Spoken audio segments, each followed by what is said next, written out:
Despite Mario Kart Tour's microtransactions being a complete ripoff, I still think the core game's actually pretty fun. I mean, it doesn't hold a candle to the core Mario Kart games, but it's still a pretty good mobile game that was meant for soccer moms and out-of-shape stepdads, though. And even though the Switch is portable, there's still plenty of situations where it's pretty inconvenient to play one. So if you ask me, I'm all for more Nintendo's franchises coming to mobile devices as long as it's done correctly. And by correctly, I mean by not jam-packing them with too many microtransactions, obviously, but more importantly, by not just copy and pasting console games over, because using traditional controls on a small buttonless device just isn't the same thing as holding a controller in your dirty-ass hands. As out of touch as Nintendo can be sometimes, though, I think it's a good thing they realize the criteria of what makes a mobile game great's very different from what makes a console game great. What makes a great mobile game? Well, if you ask me, I think the two main things are that it needs to utilize touch controls in a smart way while also being playable in short bursts. With that being said, if you look at all the Nintendo's franchises, you'd realize that bringing them over to phones without losing their magic's a lot easier said than done. However, if you ask my rotund mustard ass, I think N-Dog's got quite a few IPs that actually work really well on mobile devices as long as they put a little bit of effort into it. So sit back in your favorite YouTube viewing chair, go back to Lids and tell the clerk to give you the rest of your goddamn hat back, press the subscribe button if you haven't already, and allow me, the 5-time WCW champion CameronAllOneWord, to tell you 11 Nintendo IPs that are best suited for mobile devices. Number 11. Pikmin. If Nintendo were to somehow come out with a mobile version of Pikmin before Pikmin 4, then fans of the series would probably rush Nintendo HQ and pants Miyamoto right in front of all of his peers. And if I'm being honest, I'd probably be the first person leading the charge. Behind Arlo, probably. He'd be more pissed than I would be. However, once Pikmin 4 finally comes out, I kinda think a mobile version would actually be pretty fun. This might upset some people, but I've 100%ed every Pikmin game to date, and never once have I used traditional controls. And if I'm being honest, I'm really dreading the idea of using analog sticks for Pikmin 4.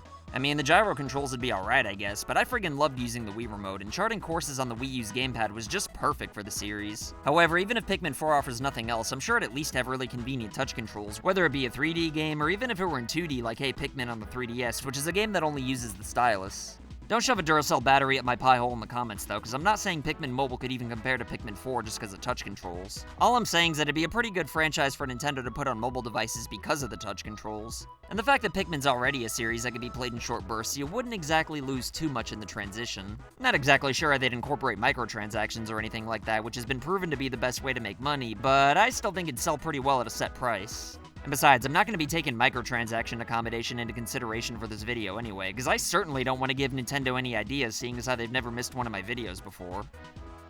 Number 10. Pushmo. At first I wasn't sure if I was going to put this on here since no one really gives a monkey's nutsack about Pushmo, but pretty much anything Nintendo puts on a mobile device is considered a big deal. I mean, if friggin' Miitomo got 1 million downloads in a day, then I'm pretty sure Pushmo would do alright. In case you don't know what I'm talking about, Pushmo's a simplistic puzzle game on the 3DS where you play as a sumo wrestler for some reason with the goal of trying to figure out how to climb tall structures and save children from diddlers or something. I mean, why else would they be hiding up there? I don't know. The original used standard controls, so there would have to be a little bit of creativity when converting it into touch controls, but it's not like the game requires any quick thinking or anything like that, so I don't think it'd be a problem. In worst case scenario, I guess they could just put a regular controller on the screen. Also, I know there's a game called Crashmo, but to be completely honest, I've never actually played it before despite the fact that I own it. But I'm pretty sure that'd probably make a fine mobile game as well. Number 9. Dranky Kang. Alright, so just saying Donkey Kong's a little vague given how many different types of games Nintendo's Naked Monkey's been in, but I actually think there's 2 different styles you could go with. One idea is to just straight up make a Donkey Kong Country game in the same style as Mario Run, which would probably be a little complicated, but I totally think it's doable. The other idea I've got in mind, though, is to make a game completely centered around the minecart and rocket barrel levels, since all you really do in those is press one button. I mean, if you think about it, all those stages really are just glorified versions of that Helio Flapper Flash game from the early 2000s. You might think it's too simplistic, but pretty much every popular mobile game's less complicated than my dad's spelling homework. Which I don't hear you doing, by the way! Add simplicity in with the fact that it can be played in short bursts, and it only needs one button, which would be the entire screen, and I think you've got yourself a hit as long as the game wasn't more than like $2. Number 8. Captain Toad's Treasure Tracker. I know there's a lot of puzzle games on here, but if Nintendo could find a way to simplify this game's controls, then I think it'd be a big hit. The idea is to control Captain Toad, not to be confused with regular Toad, and help him find treasures without jumping, which is something that helps simplify the gameplay. I don't know if it's even possible to make this game work with touch controls using the exact same engine, but even if they've got to make a new game from the ground up, I think the concept's got a lot of potential, and the Nintendo name would probably at least convince people to check it out. Number 7. Kirby Mass Attack. To be fair, there's probably other Kirby ideas that work better for mobile devices like Canvas or Rainbow Curse. But even though those would be fine and dandy like my neighbor Terry's Candy, I think Mass Attack would be a little cooler, or at least it'd feel more unique seeing as how not many people played the original on the DS. Like a lot of games on this list, Mass Attack's entirely built around touch controls, and the idea is to control a team of 10 Kirbys to gang up on bigger enemies and solve problems throughout the stages. It might be somewhat niche, but I think anyone who'd play it for a little bit would have a lot of fun, no matter how casual the player may be, which could only make Kirby a few more fans in the long run, so why not do it, Nintendo? Also, I really liked Mass Attack. I want another one, please. Even if it's on a phone, I'll buy it. Number 6. Kid Icarus Uprising. Kid Icarus Uprising does use some traditional controls on the 3DS, but I don't think it'd take a lot of work to figure out how to make a new game with the same engine that doesn't use the analog stick. I know it'd probably be impossible to include the ground levels this way, but those levels were the only thing I didn't like about the original anyway. So in that respect, I guess a sequel on mobile might technically be better.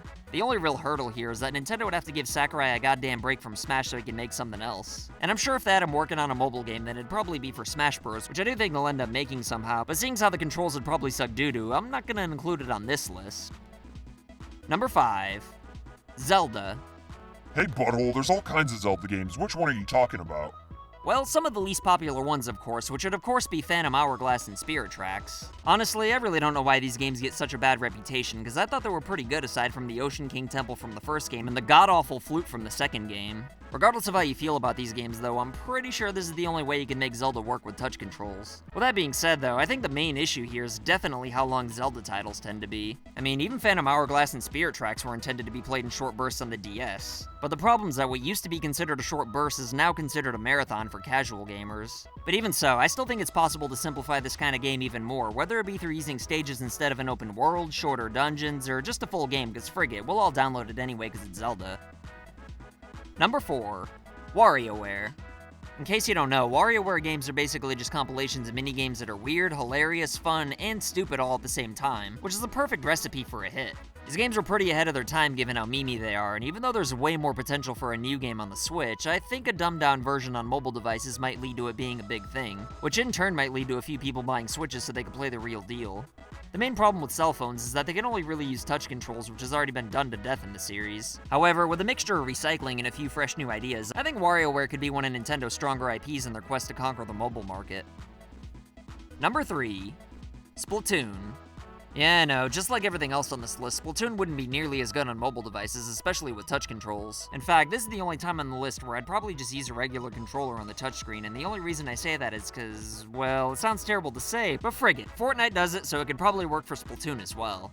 I don't really have a whole lot to say here since I'm pretty sure everyone watching gaming videos on YouTube already knows about Splatoon, but, wait a minute, hold on, there's an angry mob of Splatoon fans forming outside of my luxury mansion as we speak. All I've got to say to you guys is fear not, because I don't think bringing Splatoon to mobile devices would replace the core series in any way. In fact, I actually think casual sampling it could only lead to the main series getting even stronger than it already is. Because at the end of the day, anybody who likes it enough to play it on their phone would still be supporting the series, and if it didn't convince them to buy it on the Switch, then I'm pretty sure nothing else will anyway. So if you ask me, I think way more good can come out of Splatoon coming to mobile devices than bad, just as long as more developers were hired to do all the heavy lifting rather than the real developers wasting time that could be spent working on Switch titles. Number 2. Mario Party. The ultimate casual Nintendo game's also one of the most fun as well, as long as you have friends, which I certainly don't. But like, I can imagine what it'd be like to have them, so, you know, trust me, I know Mario Party Mobile would be a hit, so shut up. I mean, it might be a little tricky to convince casuals to play games with each other while staring at their phones, but mark my ass, people would still do it and have a damn good time as well. Number 1. Nintendogs Cats.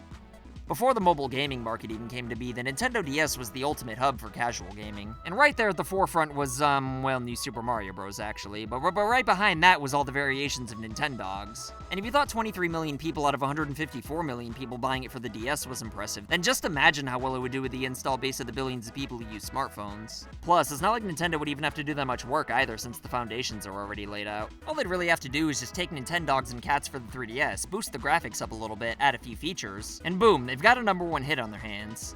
Some people probably think that no one would really care about this since the 3DS version didn't sell as well as the originals did. But that's just because casual gamers stopped buying dedicated gaming platforms once cell phones got more popular. I mean, it's not like the concept lost popularity or anything like that, it's just that most casual gamers either didn't know about the new game, or they thought it was interesting but they were put off by the idea of buying a 3DS. However, with mobile games Cats and Dogs arguably being more popular than ever, I think Nintendogs and Cats would probably end up taking the world over, even though it's not really my cup of tea. But anyway, that's my list. What Nintendo franchises do you think would be best suited for mobile games, though? Was there anything I'll get my ass kicked for missing, or do you think I hit the ball out of the park? Either way, let me know what you think in the comments below, and I'll try my goddamnedest to respond to everybody. But just keep in mind that I'm not saying I want Nintendo to make all these games. In fact, I really don't care if they make any of them at all. I'm just saying that if Nintendo has to do it, then these are the ones that I think they should focus on. However, if there's two people Nintendo ought to make into mobile games, then it would definitely be today's patrons of the day, T-Joss, Dinks, and Waifu.